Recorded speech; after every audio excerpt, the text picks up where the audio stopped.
안녕하세요. 결혼한 지 2년 차인 30대 여성입니다. 아들만 귀하고 며느리는 그런 아들 발톱에 때만도 못하다고 생각하시는 저희 어머님 이야기 좀 해볼까 해서 찾아왔습니다. 남편하고는 사회생활을 하며 알게 되었다가 본격적으로 연애를 시작한 건 제 나이 30대였어요. 특별한 계기가 있었던 건 아닌데 언젠가부터 남편이 조금씩 다가왔고 저도 그런 남편을 밀어내지 않았거든요. 그렇게 연애를 시작한 저희는 이후로 사소한 다툼 한 번 없이 만남을 이어갔습니다. 그래서 막연하게나마 결혼을 하게 된다면 이 사람이랑 하겠다 싶기도 했네요. 그리고 아닌 게 아니라 개나리 피던 봄날 저는 남편에게 정식으로 프로포즈를 받았고 그렇게 저희는 부부의연을 맺기로 했죠. 사실 이런 말을 제가 직접 한다는 게 소위 모양 빠져 보이지만 여러 가지 조건을 놓고 봤을 때 다들 제가 믿지는 결혼이라고 했습니다. 학벌이나 회사가 한 사람의 전부는 아니지만 그래도 제가 더 좋은 학교를 나와 좋은 회사를 다니고 있었으니 많은 사람들이 제가 손해라고 생각하는 것 같았죠. 게다가 솔직히 말하자면 경제적인 부분도 차이가 컸어요. 제가 얼마나 대단한 집딸은 아니었어도 노후 준비 짱짱하게 되어 계신 친정부모님은 제가 직장 생활을 하는 동안에도 제가 괜찮다 해도 용돈을 챙겨주실 정도로 여유가 있으셨고 제가 30이 되던 해에는 생일 선물이라며 제 명의로 아파트도 해주셨거든요. 물론 연애하는 동안에는 그래도 이런 이야기까진 남편에게 한 적이 없었기 때문에 남편이 이런 조건 때문에 저랑 결혼했다는 생각은 하지 않습니다. 그렇게 믿고 싶은 게 진심이기도 하고요. 아무튼 이런 저희 부모님과 달리 시부모님은 노후 준비는커녕 그달 나라에서 나오는 연금과 남편이 보태드리는 얼마의 돈으로 살림살이를 빠듯하게 꾸려나가고 계신 눈치였습니다. 그러니 저희 친정에서도 까놓고 말해서 쌍수 들고 환영하는 결혼은 아니었네요. 친정어머니께선 저에게 다시 생각해보란 말씀도 몇 번이나 하셨고 평소엔 술을 입에도 안 대시는 친정아버지가 새벽에 혼자 깊은 한숨을 내쉬시며 술을 드시는 일도 있었을 정도니까요.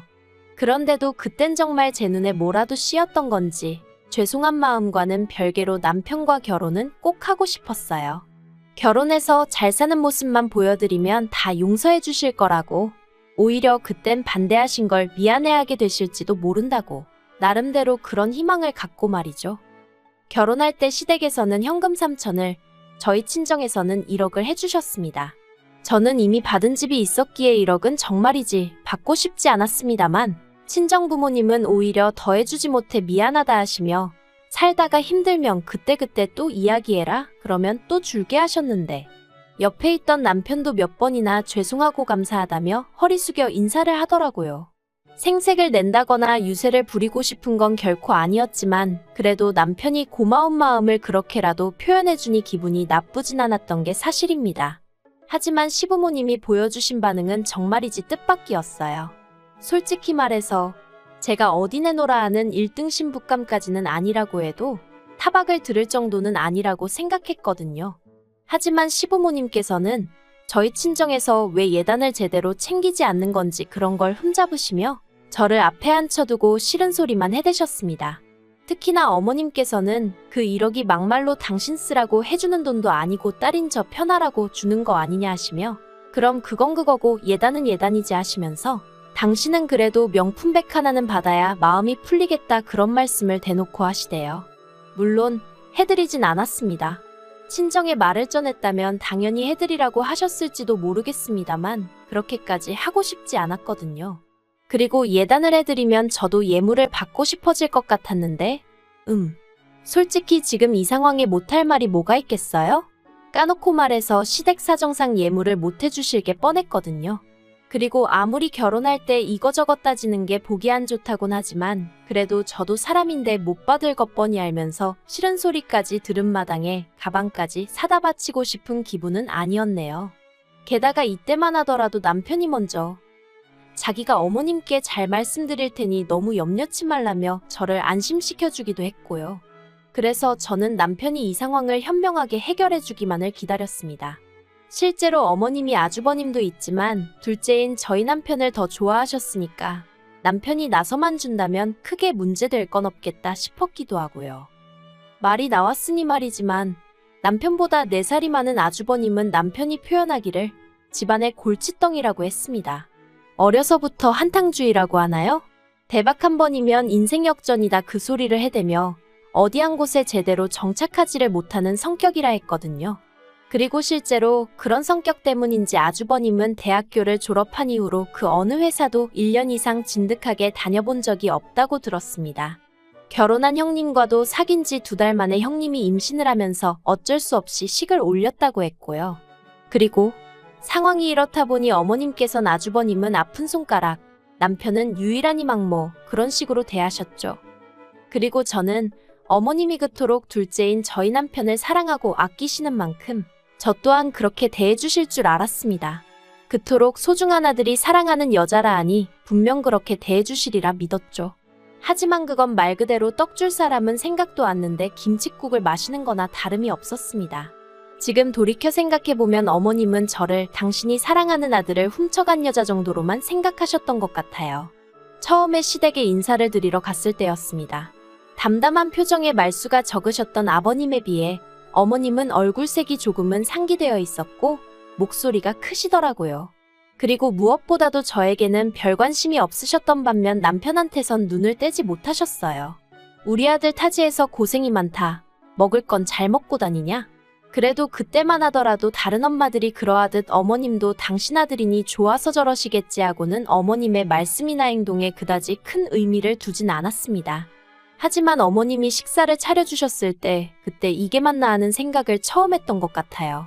어머님께서는 아들 온다며 이때도 며느리감을 데려온다고 해서 라던가 그런 말씀은 쏙 빼고 오로지 아들 온다고 해서 라고만 표현하시더라고요. 별거 아닌 것 같지만 좀 서운했던 게 사실이에요.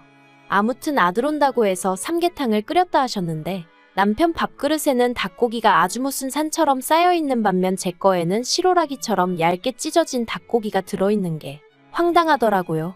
그래서 남편한테 원래 닭고기를 좋아해? 어머님이 오빠 건 엄청 신경 써주셨네 하고 웃었습니다. 나름대로 뼈있는 말 한마디 해본 거죠. 그랬더니 그제서야 남편이 자기 그릇 제 그릇 번갈아 한 번씩 보더니 어머님더러 왜 이렇게 푸셨어요 하고는 자기 고기를 저한테 골라서 덜어주대요. 그러자 어머님께서 저더러 식탐 있냐면서 그렇게 먹으면 살찐다나요? 아무튼 뭐 이건 결혼 전 이야기니까 그냥 그러려니 하고 넘겼어요. 남편 말로는 집에 여자는 처음 데려갔던 거고 그러니 어머님도 어떻게 대해야 하는지 잘 모르셨을 거라나요. 그래서 저도 더는 왈가왈부 따지지 않고 그냥 넘어갔죠. 그리고 결혼하고 나서 좀 친해지면 달라지실 거란 막연한 기대도 있었고요. 그런데 더하면 더했지 덜해지지는 않더라고요. 원래는 처음 1년은 신혼을 즐기다 아이를 가지려고 했는데 결혼한 지 3개월 만에 임신을 했어요. 그런데 제가 먹덧도 심하고 그래서 도저히 회사 생활을 할 수가 없었죠. 회사에 있는 이런저런 제도들을 활용하면 어느 정도 자리 보전을 할 수 있을 수도 있었겠지만 솔직히 나 뜨거워 그렇게는 못하겠더라고요. 그래서 남편과 상의 끝에 일단은 회사를 관두기로 했어요. 복직이야 아이를 어린이집에 맡길 수 있을 때쯤에 하면 된다 싶었고 다니던 회사만큼 네임밸류가 있는 곳은 아니더라도 친정아버지 인맥으로 들어갈 수 있는 회사는 여러 곳 있었기에 이직하는 데는 별 걱정이 없었죠. 그런데 이 이야기가 어떻게 어머님 귀에 들어가게 된 건지 제가 임신 4개월 차였던 때 어머님이 저희 집에 연락도 없이 오셔서는 당신은 첫째 손잡고 둘째 등에 업고 일을 다니셨다던가 요새 젊은 여자들은 야같다던가 뭐 누가 들어도 저 들으라고 하시는 소리구나 싶은 소리만 골라서 늘어놓으시더라고요. 그리고 무엇보다도 제가 정말 서운하게 느꼈던 건 어머님께서 저희 남편 손을 꼭 잡으시면서 혼자 벌어서 군식 구입을 2개나 챙기려면 고생스러워서 어쩌냐 하시는데 저도 그렇고 앞으로 태어날 우리 아이가 군식구라는 건가 생각에 어이가 없고 서러워서 눈물이 핑 돌더라니까요. 그래서 제가 어머님 계신 그 자리에서 대놓고 남편더러 내가 군식구냐 물었어요. 그랬더니 남편이 손사래를 치며 그런 소리가 어딨냐고. 너가 원래 나보다 돈도 더 잘 버는데. 그러니까 어머님이 정말 확 기분 나쁜 티를 내시면서 저더러 유세 좀 작작 떨라나요. 남들이 보면 당신이 무슨 재벌집 며느리라도 본 줄 알겠다며. 그래서 저도 어머님더러 제가 하고 싶은 말이라고. 남들이 보면 제가 무슨 얼마나 대단한 집에 시집 온 줄 알겠다고 그래버렸어요. 그랬더니 남편이 저더러 아무리 그래도 어머님한테 말버릇이 그게 뭐냐고 한마디 하는데 그게 그렇게 서운한 거예요. 그리고 어머님은 남편의 그 한마디에 의기양양해지셔서는 그때부터 저에게 아주 못됐느니 심보가 고약하니 어쩌니 막말을 퍼부으셨고요. 게다가 그뿐만이 아니었어요. 임신한 지 8개월 차 되던 때 한동안 연락 없이 지내던 어머님께서 웬일로 저희 집에 오셨습니다. 알고 보니 아버님이 저 출산하고 나면 산후조리원에 가야 할 거 아니냐며 어머님을 통해서 200만 원을 보내주셨던 거죠. 워낙 싫은 소리도 안 하셨지만 좋은 소리도 안 해주시던 아버님이라서 정말 뜻밖이었어요. 그런데 어머님은 아버님이 주라는 돈은 안 주시고 계속 이상한 말씀만 하셨습니다. 옛날에는 산후조리원이 어디 있었냐면서 애 낳고 다음 날이면 자리 털고 일어나서 집안일하고 나가서 돈 벌고 그랬다고. 그리고는 저희 친정어머니가 집에서 뭘 하시냐면서 이럴 때 딸 좀 챙겨주고 그러는 게 친정엄마가 할 일 아니냐 그러시더니 아버님께서 200만 원을 마련하시느라 얼마나 고생하셨을지 생각은 해봤냐 어쩌냐. 그래서 제가 아버님께 감사 표시는 제가 따로 하겠다고 딱 잘라 말씀드렸습니다. 그랬더니 어머님도 더는 뭐 생각나는 묘수가 없으셨는지 정말 똥 씹은 표정을 하시고는 봉투를 저에게 건네주시더라고요. 그런데 결정적인 사건은 제가 출산 후 산후조리원에서 나온 날이었습니다. 퇴소 3일 전부터 남편에게 집 좀 치워놔달라고 몇 번이나 부탁을 했었는데 남편이 연달아 야근을 하게 되면서 청소를 못했다고 하더라고요. 그래서 사람을 불러 청소를 하자고 얘기가 되었는데 그 이야기를 들으시곤 어머님이 배가 불렀다며 당신 아들이 외벌이를 하는데 그 돈을 그렇게 쓰냐며 어찌나 호통을 치셨는지 몰라요. 친정부모님이 주신 돈으로 하겠다고 해도 막무가내로 안 된다 하시면서 당신이 치워주겠다고 하시더라고요.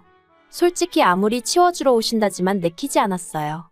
어머님이 더럽다는 게 아니라 아무래도 갓 태어난 저희의 면역력이 얼마나 좋을지도 걱정이었고 엉망인 집안을 보여드리는 것도 싫었으니까요. 그런데 그나마 다행이었던 건 남편이 제 기분을 어느 정도는 이해를 했던 건지 자기가 어머님이랑 청소하는 동안 저는 애랑 안방에 있으라고 하더라고요. 그런데 퇴소 당일 어머님께서 갑작스레 이튿날 오시겠다 연락을 해오셨고 당일에 갑자기 집 청소해줄 도우미분을 구하려니 생각보다 쉽지가 않더라고요.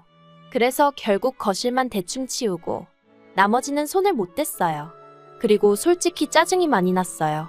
이럴 거면 저랑 애가 조리원에 있는 동안 그냥 계획대로 도우미 불러서 청소하고 정리하게끔 내버려 두시지 왜 그렇게 난리를 치셨는지. 하지만 그때도 어떻게든 좋은 쪽으로 생각하려고 했습니다. 자식들 돈 한 푼이라도 아껴주시려다 이렇게 된 거겠지. 어머님이 설마 일부러 그러셨겠어 하고 말이죠. 그리고 이튿날 어머님이 오셨는데 빈손이 아니셨어요. 남편이 낙지를 좋아한다고 낙지볶음을 해주시겠다나요. 메뉴 듣자마자 솔직히 기분이 상했습니다. 저 출산한 지 한 달도 안 된 상황에 모유수유하고 있었는데 낙지볶음? 며느리에 대한 배려는 정말 요만큼도 없으시구나 그런 생각만 들었죠. 하지만 그게 다가 아니었습니다. 정리도 안 된 부엌에서 살아있는 낙지를 손질하시겠다며 밀가루 어딨냐 뭐 어딨냐 계속해서 저를 찾으시는데 솔직히 애 보느라 정신도 없고 약간은 오기도 나서 부엌에 있기가 싫었거든요.